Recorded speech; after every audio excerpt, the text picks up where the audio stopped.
as an employer, having a retirement plan, what are we trying to accomplish for our people? And why do we even have a retirement plan?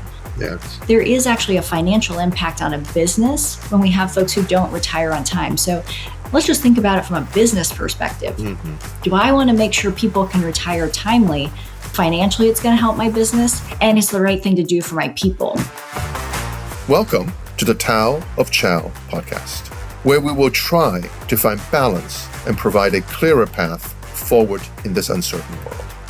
Bonnie Treichel is the founder and chief solutions officer of Endeavour Retirement, a consultancy providing retirement plan advisors with actionable training and tools to best support their clients and remove the weight of retirement plan complexities. Bonnie is also the founder and partner of her own law firm, Endeavour Law, a firm that specializes in ERISA compliance and regulatory matters for plan sponsors, advisors, and service providers.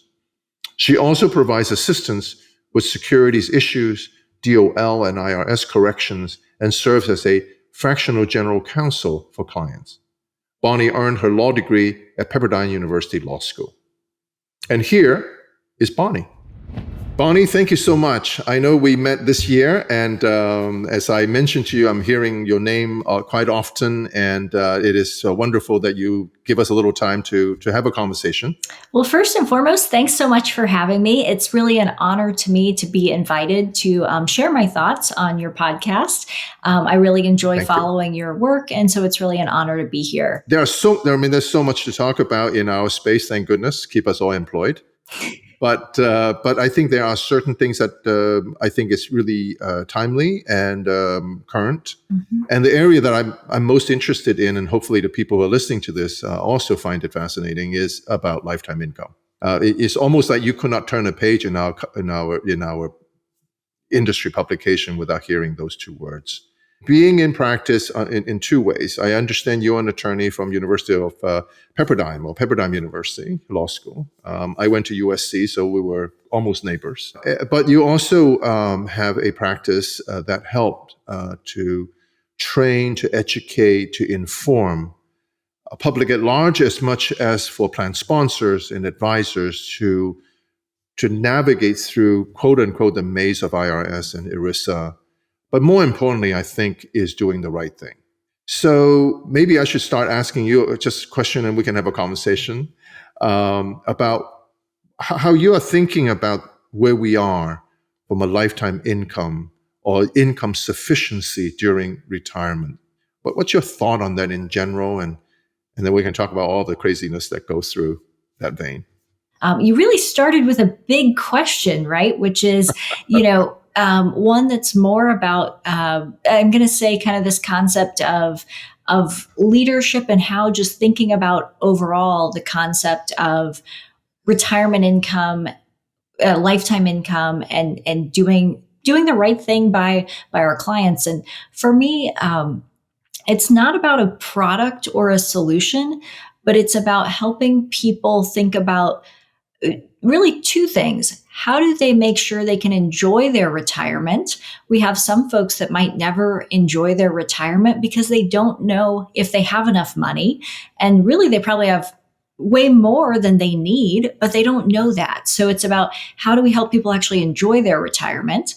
And then on the flip side of that, we have people who might run out of money, right? Because they don't actually have the right savings for retirement, and that decumulation phase, I'm going to say. And I don't like using some of these terms because it's really about, have you saved enough, or did you save too much and you don't really realize it? And we've got both sides of that. But how do we actually have educated individuals or investors or participants, whatever we want to call it? And how do we help both advisors and employers to help these end investors? For me, it's something somewhat personal, right? I look at my father. I'm the first person to go to college in my family. So I didn't come from a family that was, in the financial services space by any means. And my dad gets this big lump sum of money. He'd worked at the same place for 35 years. He gets a big lump sum of money. And what does he do with it?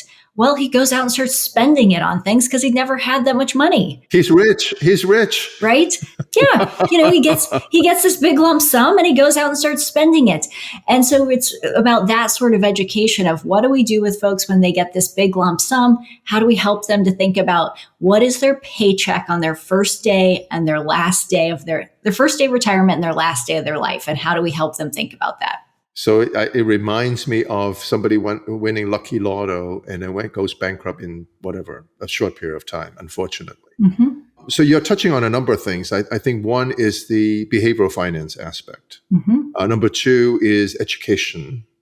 And I think the combination of behavioral finance or human behavior, shall we say, and the lack of information or education, whichever one you want to think of, really compounds the challenges.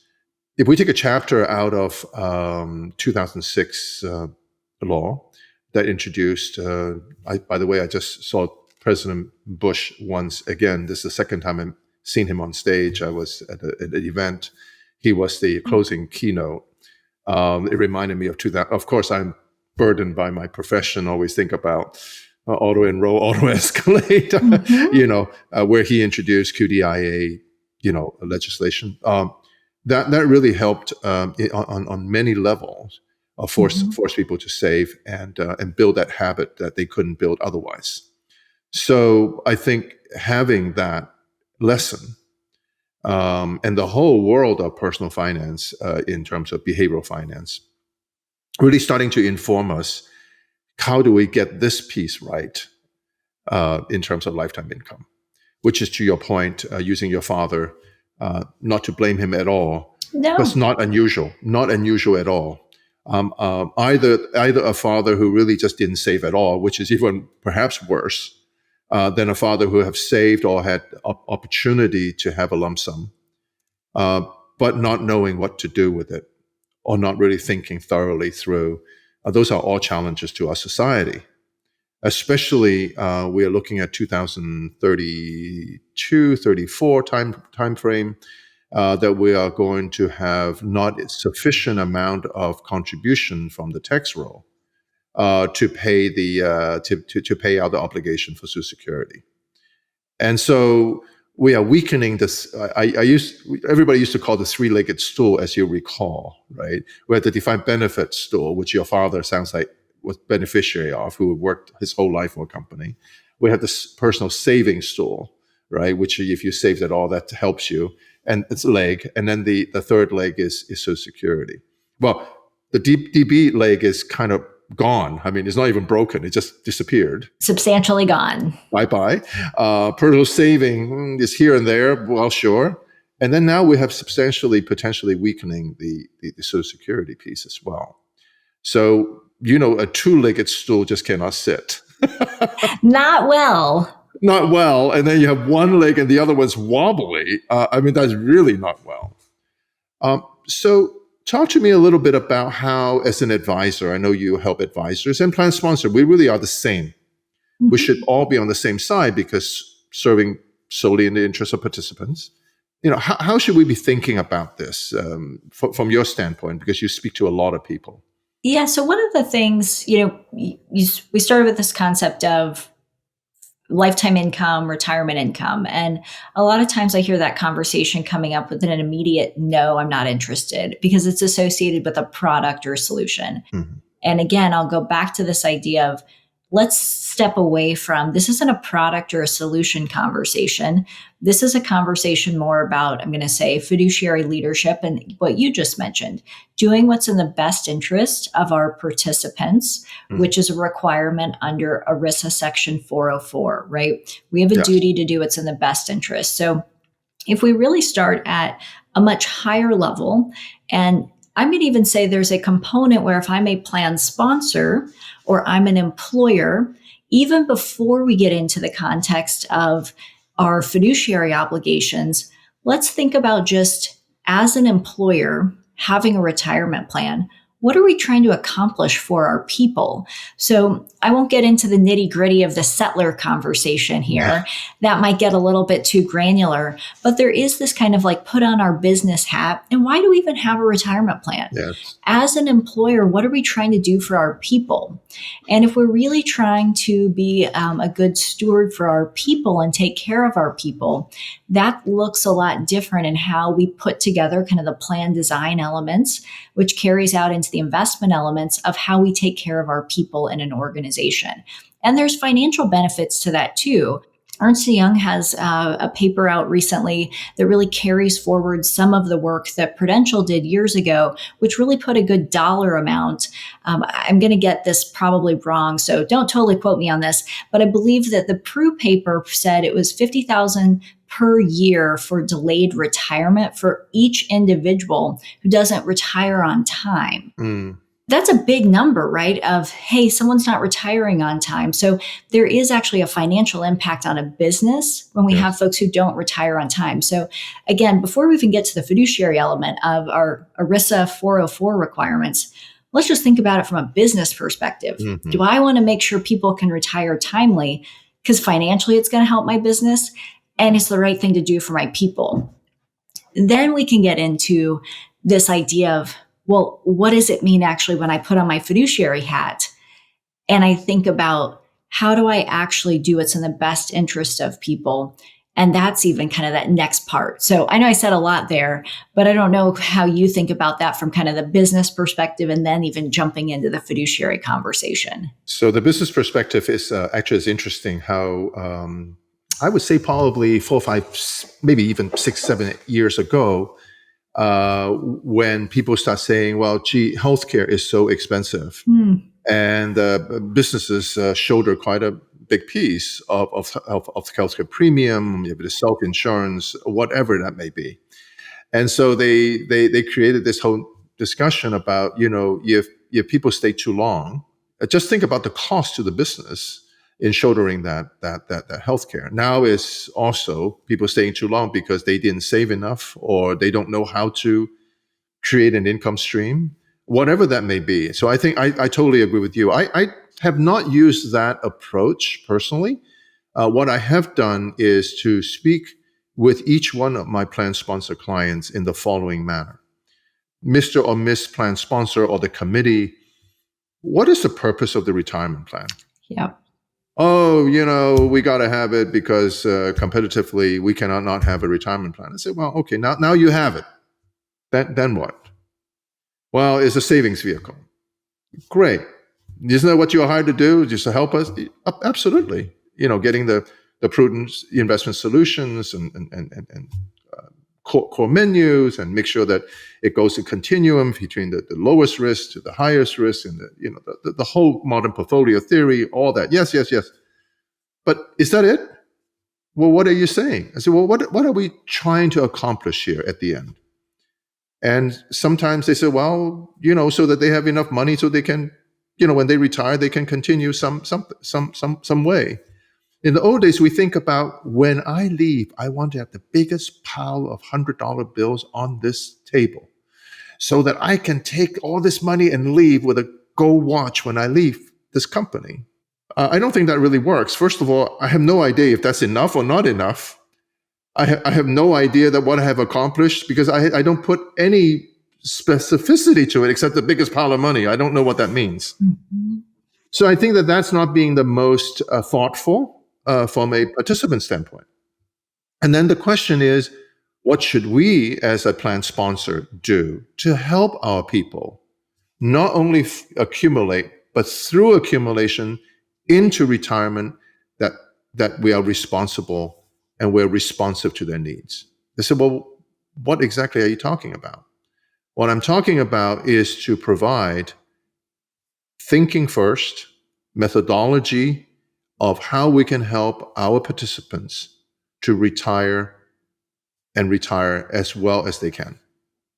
And to do that is not just accumulation, but it's also about spending down their assets without living beyond their means, without living beyond their assets. And so when you have that conversation, people start thinking about themselves They're no longer thinking about, I'm doing this for a participant, because they are themselves participants. They say, Mr. Chao, you make a good point. That's a good point, because they start thinking about their parents, like when we first started out this conversation. Mm-hmm. They start thinking about themselves. They're getting close to retirement. Yeah, exactly. How am I going to derive an income? So I think then you start having this conversation that's very real. It's no longer, this is just a benefit. Well, these people, we've got to give them some benefit. That no longer feeling that way. So that's how I think about it. Hopefully that makes some sense. Well, I love that, because you took it from theoretical to really practical. And I just wrote down two key things that I would take away from that. One is this just self-discovery. And two is, what does success look like? Because success doesn't look the same for everyone. Right. And that's one of the things that I think I've learned a lot is it used to be, these retirement brochures, it's like, they all look the same, right? But success doesn't look the same for everyone. Right. And that is one of our biggest things when we talk about fiduciary leadership, is helping individuals find their success, because it's different for everyone. That's right. Because their objectives in retirement is different. So my baseline is that if there's anything that we could do, is to minimize the possibility, and this is sort of visual, that one of my participants from my client will end up under a freeway bypass in a tent. That's not acceptable. Mm-hmm. We can do better, and we need to do better. So that's not a very high benchmark. I know that's not a very high barrier, but we need to do something to think about how we can help each individual to think about it. Now, that's easy said than done, of course, right? So that's where we start thinking about guaranteed lifetime income or not guaranteed lifetime. It doesn't matter. The word guarantee is neither here or there when we're at that stage, because like you said, we're not trying to get into product. We're not trying to get into solution. We're still at the concept, as I say, self-discovery phase of what is it that we are trying to do, and what is that mission in addition to the mission of under ERISA, under IRS, and all the other stuff. So I think that has helped a lot of employers, at least my clients, to begin to say, that is really something that we should really spend more time thinking about. Yeah, I think that's fair. I think when you can get folks, both advisors and plan sponsors, to start at those types of conversations, yes, they're able to determine, these are my goals, these are my objectives, this is how it feeds into a plan design conversation, this is how it feeds into an investment conversation. And that's a good starting point, which then gets you into, okay, this is how I'm going to put this into what I would call my framework or my investment policy statement, my governance documents, my plan document. And that's what leads us into like those next steps, as opposed to, great, a product person knocks on my door, I start there and I back down the path that way. Sure. That's a very different way of approaching this. And I think that's not a sustainable way to approach the conversation. Right. But the way we did it, it really is about, what are we trying to accomplish for our people? But the market is very crowded. This is a capitalist system. This is a free market system. So there are too many tails trying to wag all of our dogs. And so our role as advisors is to not let the tail wag the dog. And in order to not let the tail wag the dog, I think, and you let us know how you feel, is that we need to be much more educated in this space. We need to understand, and we need to have a viewpoint of our own and not to adopt somebody else's viewpoint. Recently, I was at Spark Forum, and T. Rowe Price had a 5-dimension view. I thought was really very interesting. It wasn't a product. It was about how you should think about a retirement, and about optionality, about freedom of choice, about personalization in many ways. And let product sit where it sits. Mm-hmm. Not, I have a product, how do I fit into it? Is I have a framework, how do I then bring the right product into my framework? Mm-hmm. And to do that is exactly your point, is for the advisor who plays a critical role today, to really understand that and not to be afraid of it. Don't feel insecure about it. The way to get over your insecurity is to go out there and learn and to become more secure about your knowledge and your framework of talking to your clients. Well, and that's what ERISA requires us to do as well, right? So ERISA requires, we talked about duty of loyalty, right? Putting our participants first, but it's also the duty of care or having a prudent process. Yes. And when someone says, well, if I'm doing a plan sponsor fiduciary training and they say, well, what's a prudent process? I start with saying, first you establish a framework and then you gather relevant information or that which you should know to be relevant.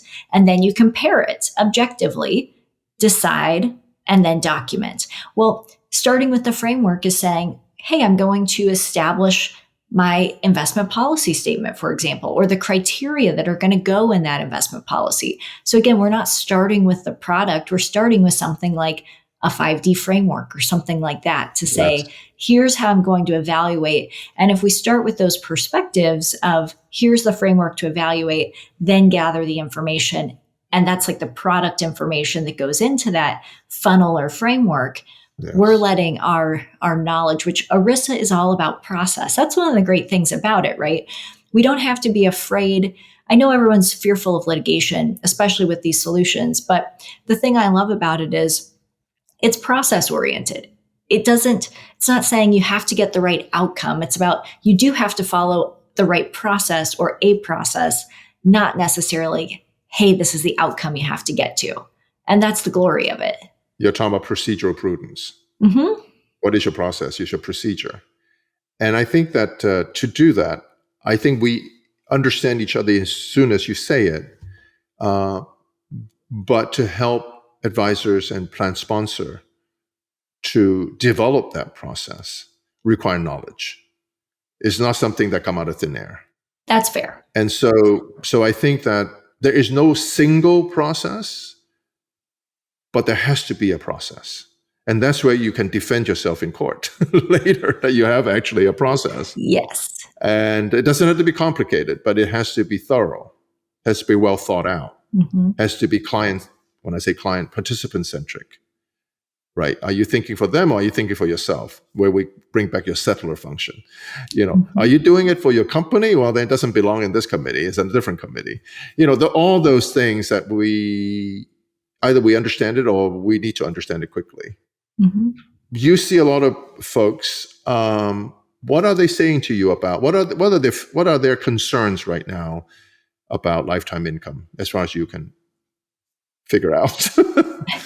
Well, I do think the conversation is changing a lot. So I've been doing quite a bit of speaking in this space for probably the last 3 years. Okay. And over the last 3 years, I would say I'm going to call it the objections to lifetime income have somewhat changed. Advisors were fairly anti-lifetime income, call it 3 years ago. I would get questions like, how am I going to get paid? Is this going to take away from my wealth management business? There's no demand for this. Now the questions or pushback is different. There's still questions, but it's a deeper level of questions. For example, how am I going to get the data to actually compare one solution to another? How do I run a prudent process if there's only one solution available on this platform? How do I actually move, from one record keeper to another if this solution that I find is best for the plan and its participants is only available on a total of 3 platforms today? Is that going to be a problem? So the questions are different. Sounds like more implementation question than validity questions. That's a really nice way of framing it. Yes. Before it was probably more validity centered. Now it is those deeper dive questions of, okay, I'm bought into the concept. I'm willing to entertain this. How does this actually work? I will tell you the first 3 reasons that you told me is totally unacceptable, because it's not you unacceptable. The reasons for not doing it is totally unacceptable because it's full of conflict. It's about me, not about the client. So I think that it is not that they don't exist anymore. I think it's under the radar. It still exists everywhere. Yeah. And therein lies the problem. The problem is they pick products that they can get compensated. Not necessarily the best. And I have a real problem with that. When I say best, I mean, there isn't a best product. Best for the framework that you're talking about. What is the client framework? What are we trying to do for that group of people? Yes. But that's economic reality. So how do you balance that when people ask you? How do you balance the economic reality of getting paid Mhm.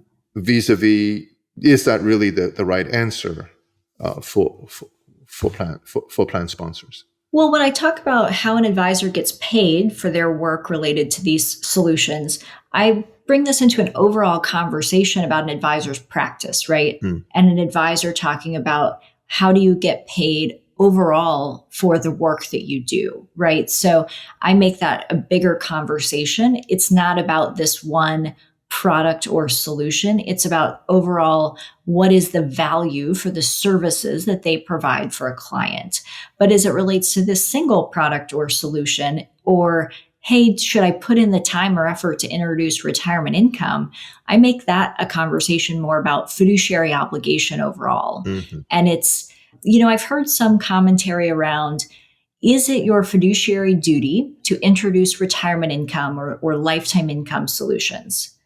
And I'd be curious, Philip, your perspective on that. My perspective is, if there are products or solutions that are available to the plan and its participants, it is not your duty necessarily to implement those products or solutions, but it is absolutely the duty of the committee, like the fiduciary committee, or the advisor, depending on 321, 338, to absolutely entertain or learn about them and then make a documented decision as to, yes, we are going to go this route and learn more and implement, or to dismiss it because it's not the best fit for the plan and its participants at this time. But to just totally dismiss it because it takes too much effort to learn about it, that would not be acceptable. I don't know what you think. I totally agree with you. I think it is really about bringing the conversation to life. Yep.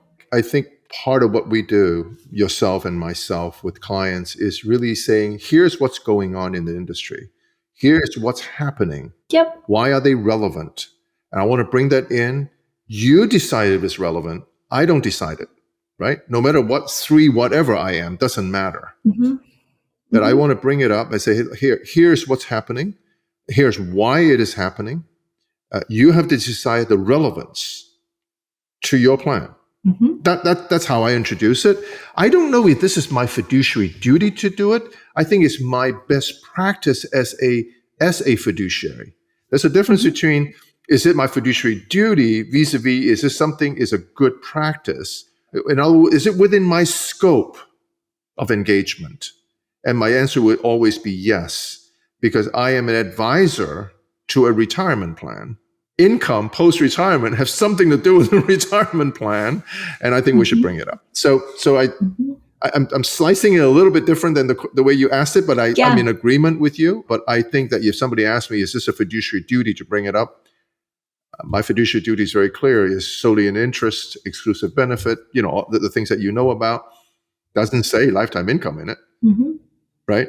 So, but if I'm really watching out for the best interests, not only when I have a product watching out for the best interests, but overall, is it in the best interest? Then I can make a strong case that bringing up the conversation about the income sufficiency during retirement is really what we're talking about. And the methodology by which that each participant uses to generate an income. Those are important topics. That's how I would probably think about it. You didn't know I was going to ask you questions on your podcast, did you? No, I felt really uncomfortable. I was going to loosen my tie a little bit because that's a little hard. No, I wanted to have a conversation with you, Bonnie, really seriously. I can learn so much by just hearing, what you are doing and what you are doing for others. We all need help. All of us need help. Let's talk a little bit about QDIA for a moment. If somebody like me knock on your door and say, gosh, what do you think? It's something that we should move forward as long as we have the prudent process, all the things that we talked about to put annuity into a part of a QDIA solution. Is this safe? I mean, that's the kind of word they will use. Is it okay? What was that? What are you thinking if somebody asks you that question? Yeah, I think it's a good question, and it's one that we have come up quite a bit. Is it okay? I was actually testifying before the ERISA Advisory Council at the Department of Labor over the summer, and that was a question that they had, right? Is there a need for more guidance related to QDIA and lifetime income? Yeah. Because, technically it is okay to do that today. So it's not that you're not allowed to do that. Yes. There is some guidance out Yes. there today that says that you can do that, but there is not, for example, a regulation that specifically says here's the roadmap for doing it. Yes. So I think there is some argument that there would like to be more guidance or more specificity. In the absence of that, that doesn't mean that you can't do it. There are solutions that are available today or products that are available today that come as the opportunity to utilize as a QDIA. I do think that there's an interesting, just philosophical question for folks. This is one. So when I talk about, kind of big questions related to retirement income, before you get into comparing one solution to another in the evaluative criteria, I always talk about a couple of big questions you should ask. Do you want QDIA or not QDIA? Let me stop you for 1 second. QDIA, just for people who we happen to know it, So QDIA basically is allowing us to default a participant into an investment scheme, in the nicest term, scheme that in this case includes annuity. As long as we prudently select and we prudently monitor that scheme with a process, we most likely will be protected from a fiduciary liability standpoint. That was the idea, right? I'm not a lawyer, so I'm probably putting words in your mouth without meaning to. No, you got it spot on. So in the absence of a participant otherwise making an election, then a plan sponsor can opt someone into this default or qualified default investment alternative. And in this case, as Philip and I are discussing, it would be something that has an annuity as some component of it. And so the question is I think there's a couple of components to this question. Is that good for participants? Yeah. Is that safe for a plan sponsor, or does that carry with it heightened liability or a target for litigation? Yeah. There's some guidance that suggests that you can do it. There's solutions available. And I would say philosophically, there's some argument of, if you look at the data just in general for QDIA, take the annuity component out of it. Mm-hmm. Where do assets go? It's all about the behavioral finance. And Philip, you talked about this earlier. Assets go to the QDIA. Right. They just do. There's this idea that people are not paying attention a lot of times to what's going on in the retirement plan, and money goes to the QDIA. And so I've said oftentimes, if you're not willing to put it in a QDIA, why bother? It's, I don't know, Philip, what you think about that, but I've said, if you're not willing to go QDIA with it, why bother? There is a solution. I know we're not picking on one solution or another, but one of the solutions, Income America, I know had some pretty good uptake with plans adding their solution to the platform, but it wasn't as a QDIA. It was just an option. And the actual uptake from participants saying, yep, sign me up for that, it was very, very low. Yes. And again, it's just because there's a basic component of folks do what's easy. They're not paying attention. Yes. There's a lot of data that suggests this from the behavioral finance perspective. And I know, Philip, you've studied a lot of that. Yes. Well, I remember one of the Nordic countries, I don't know, it was Finland, Sweden, one of them, they said on your driver's license, you have to check a mark if you don't want your body part to be made available. And most of the people make their body parts available because they didn't want to do anything. I mean, that's it, right? Default. In the United States, you have to do something if you want to give your body parts away in an auto accident. And so we only have like a single digit at most. Mm-hmm. So it's the same thing, is that we don't want to make decisions. And if some decisions made for us, we just let it be. Yep. And this is why I think the ERISA framework is so important. And that's why the sole interest standard is so important, that when you make those decisions for the masses, it has to be for their interest only. Mm-hmm. the very question that we are contemplating is that we need to be very mindful and thoughtful and go through the due diligence. Is this something that we ought to do and have that procedural prudence, that process, that documented process, how we thought about it, why we agree with this, and so on, so on, so on? Then I think we are going to be okay. I mean, I think the law is not trying to help people to sue us. The law is trying to stop us from being abusive with other people's money. So that's what I'm thinking. Do you agree with that? I Totally. Yeah, absolutely. So I do think it'll be interesting to see if we get more guidance on QDIA at some point. I think the flip side of that is be careful what you ask for, right? Yeah. Don't ask for guidance you don't want. It could be interesting to get some guidance that's more like the target date fund tips that we had from 2013. Yes. But I think that can be, that can go both ways. I spoke with Ali Kawai. You probably know him well. Oh, yeah. I don't know, summertime, something like that. There's nothing secret here because he said, look, we're, on our agenda next year, 2025. Of course, that was before Mr. Trump got reelected.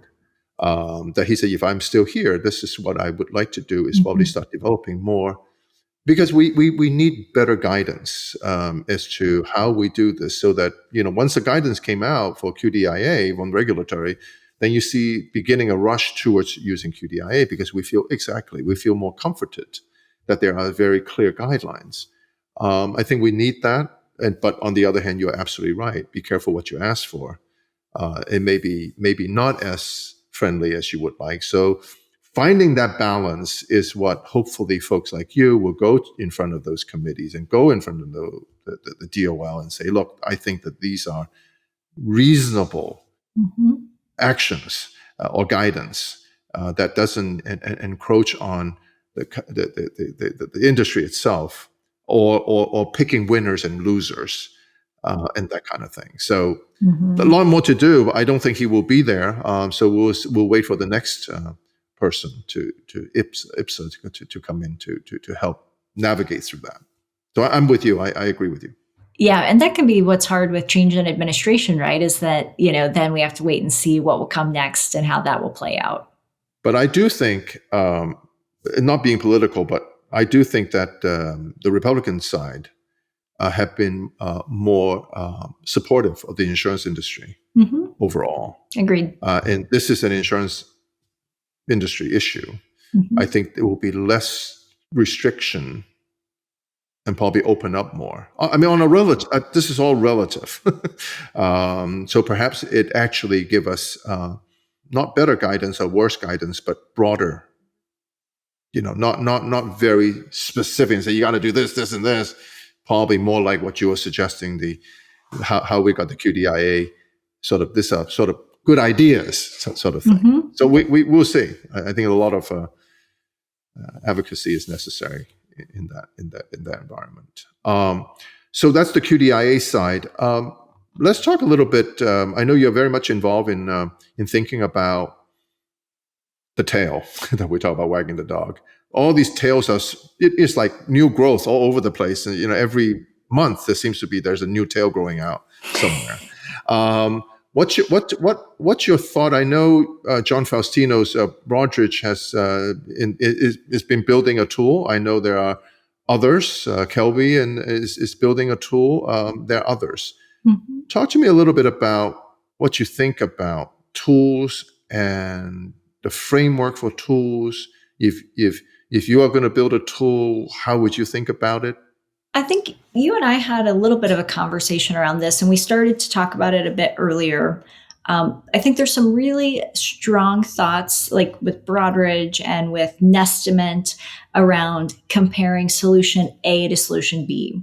And one of the nice things that will be for advisors is that I believe the great thing about those tools is that they're pulling data from the insurance carriers. So I think that's a really helpful thing, because it can help pull the data and create I'm going to call it the printout, right, for your fiduciary file, A to B to C. But one of the things that I think you and I have talked and I think have similar viewpoints on is that before we get to that, we have to think about some other framing questions, right? Right. So when we talk about the tail, I think there's probably, depending on how you slice it, there's at least like 30 solutions in the marketplace today. Yes.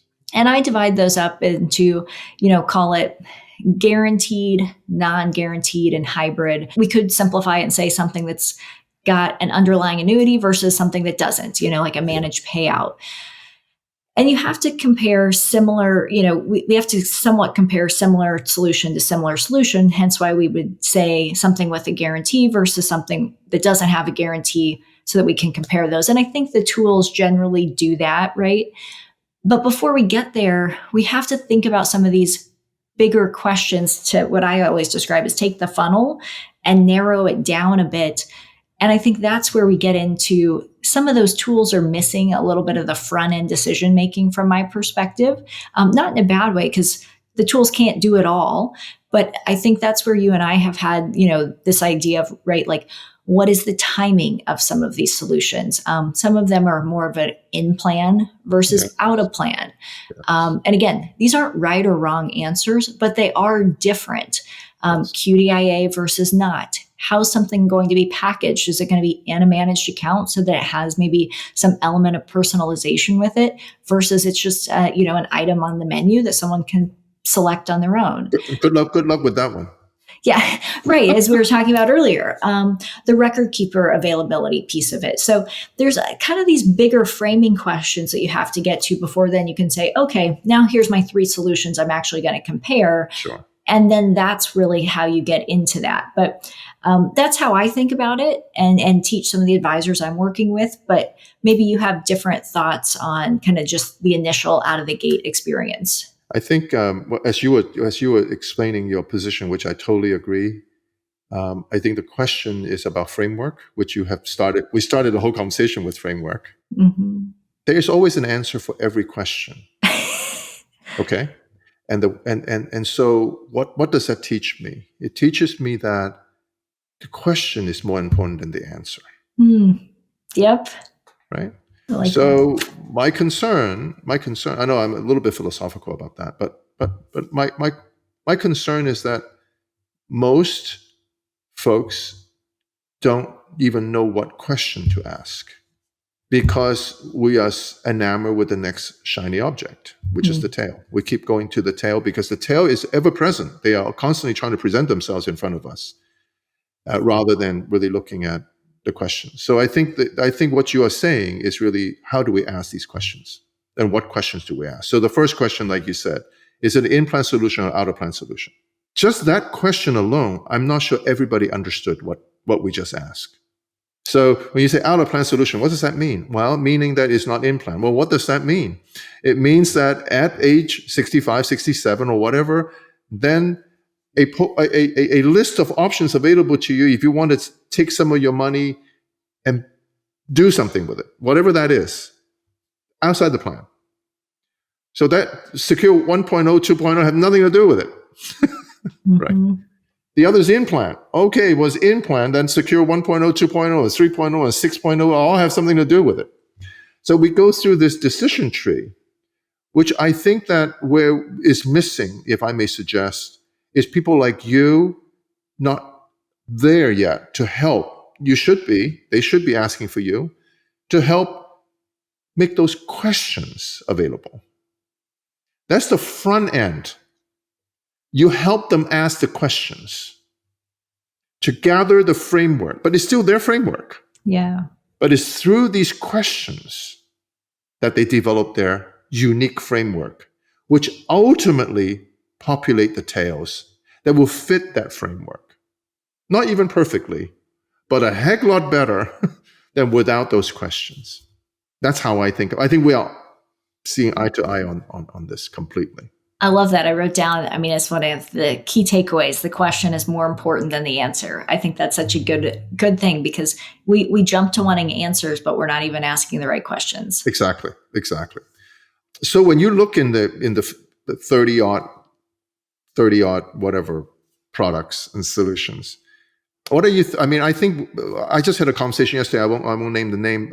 They said, "Well, why do you not think the adoption has been more more adoption. We've been talking about lifetime income for years now. Why is it not being adopted? I said, well, we are in a wild west, that everybody coming out with their own products and all that, and it's getting so confusing for the average consumer or advisor to understand what they really are, and they are very different. You can go from variable annuity with a wrapper and telling you that a sequence of return risk as if that is some magical thing. But actually, the sequence of return risk only has to do with the value that you use to generate income. It has nothing to do with the actual underlying assets that if you want to liquidate it, you will get whatever the market value is. It has nothing to do with sequence of return risk.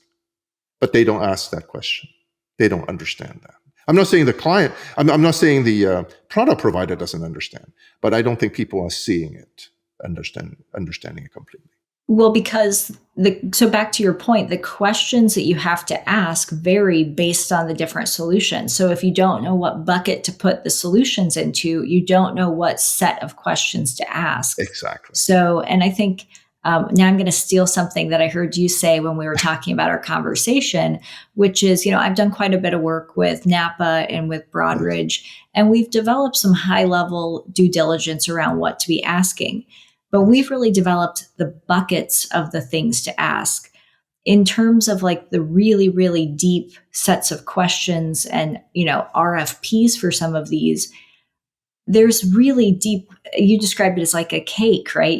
If you've got the 12-layer cake, a lot of what we've done so far in a lot of these settings is we've gone to layer 2 or 3. Yes. But to get to layer 4, 5, and 6, there's still a lot of work to be done. Yes. And so many of these solutions are so different. The questions really do vary.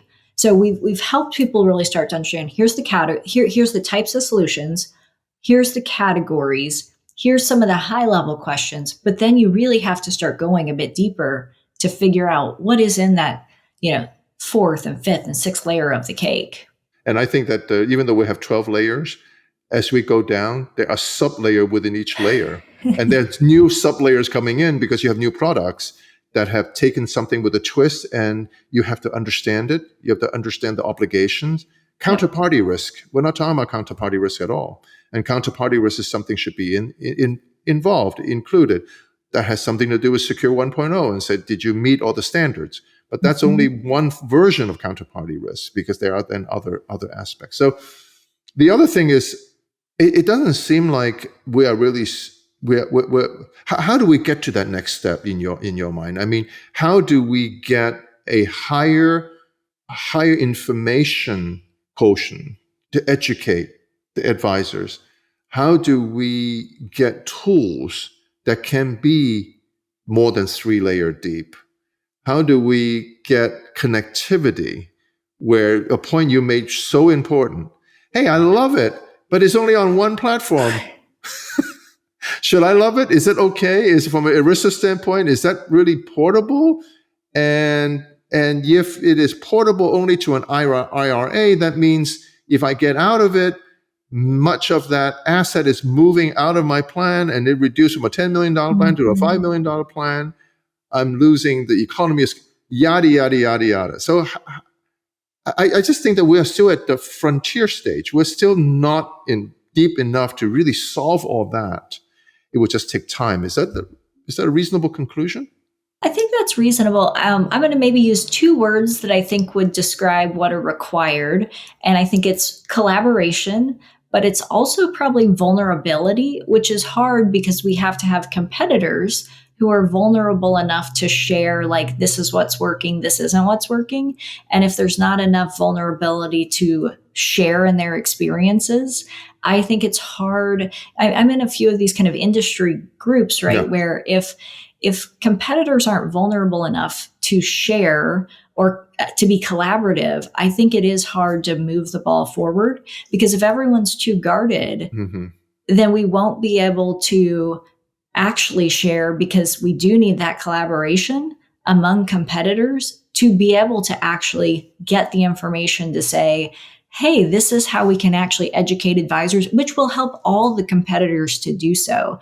And I think that is what's necessary to, not every advisor is going to be able to go as deep as, someone like Philip, what you're willing to do. And I think that there can be opportunities. And I've seen a couple advisors start to do this where they're not going to go after the other advisor's business. They're just going to do the retirement income deep dive component, right? But I think that there's opportunities for collaboration where we can go deeper and get to those further levels of an RFI and RFP that are necessary. So I will end our conversation because I can just go on and I'm checking my clock and say, oh my goodness, time has flown by. I've taken way too much of your time. I will conclude by saying what you are really saying is that we have to be, and one of my favorite saying, to be secure about your own insecurities. So it is through that, then you can have collaboration. Because they're all insecure. They're all saying, well, I have to guard this as if it is such a well-kept secret. It is not. But there is a difference because they may publicly tell somebody something that may not be entirely accurate. I don't mean not truthful, but not entirely accurate when you really peel away all of it. And I don't mean structurally. I'm talking about, well, we're doing fabulous. We're doing great. And then you open it up and say, really? That's not really fabulous and that's not really great. So I think there's the marketing component and there's the reality. And they may not be aligned. And I think sometimes people feel uncomfortable by really being honest about how little progress they have made and how much money they have spent and what all the wrong things that have transpired. But it is through that we can all learn by helping each other, by sharing all our mistakes so that we don't have to step in those things without necessity and really advance the industry and ultimately for the benefit of the plan sponsor and participants. I totally agree with that, but easier said than done. Easier said than done, yes. But it only takes a few people to start to take a few steps to move things ahead. All right, you and I would do it. I look forward to it. Bonnie, thank you. Thank you so much. I've learned already some of the things that I had questioned of my own. And thank you for being so responsive and sharing. And I am secure by my insecurities. I don't know a lot of things. And I'm happy to share all my trial and tribulation and all the mistakes that's been made. Happy to do it. Same. I was going to say, I feel the same, and it's funny because I wrote down, something earlier that you had brought up, which is like the self-discovery and what does success look like. And I think, when I think about key things that I've learned from you during this, that's one that I'll take away. So thank you again for having me. Thank you. We'll speak again. Thank you.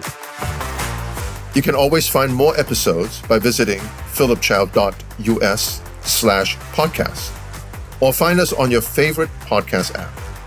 You can always leave us feedback, ask questions, or request a topic for us to discuss by sending an email to pc@philipchao.us. Views expressed in the Tao of Chao podcast are individual opinions, and they do not represent the employers of each guest or the firm each guest is associated. Our podcasts are for educational and informational purposes only and should not be deemed or viewed as investment advice or recommendations. Please consult your personal financial advisor, investment expert, or investment fiduciary before taking any actions about your plan and investments.